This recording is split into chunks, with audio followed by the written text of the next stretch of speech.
Prečo máme Vianoce? Čo to vlastne je? Kto má narozeniny? Ale vieš. Áno. On má narodeniny však? No. A ja som raz jedné Vianoce zostala úplne sama doma, bez mojich detí.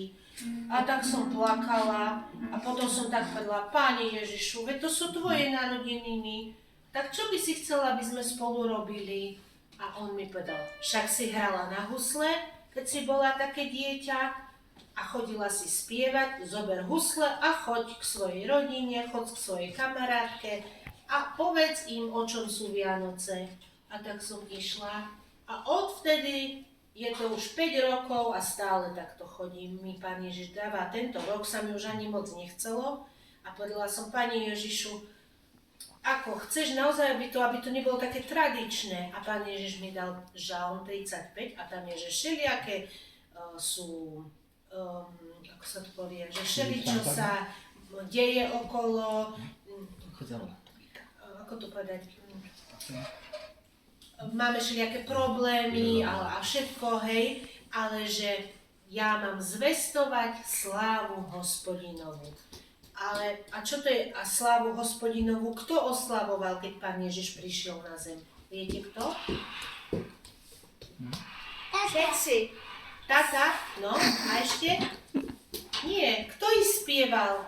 Kto zvestoval? Anjeli spievali.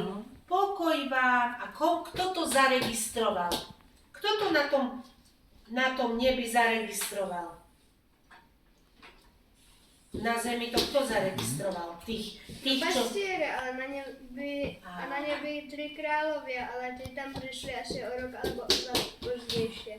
Nie, trošku nie až tak neskoro, ale áno, prišli a on keď sa narodil, prišli. Takže... Nie, až o 2 roky prišli. Preto dal Herodes povraždiť do 3 rokov všetky deti. No, tak to už neviem ako, Tak je to v Biblii.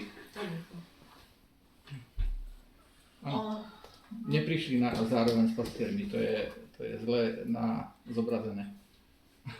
Tak ale prišli proste, Pastieri prišli ale proste není to o tom, ale ukázal sa hlavne, to zaregistrovali tí obyčajní, najobyčajnejší ľudia. Však? Čiže nemusíme sa pred Pánom Ježišom robiť premudreli a neviem aký, ale dôležité je čo naše? Čo je dôležité pred Pánom Ježišom? No, srdiečko. Áno, on tam nám vidí však. Tak ja teraz budem také piesne o tom spievať. Dobre?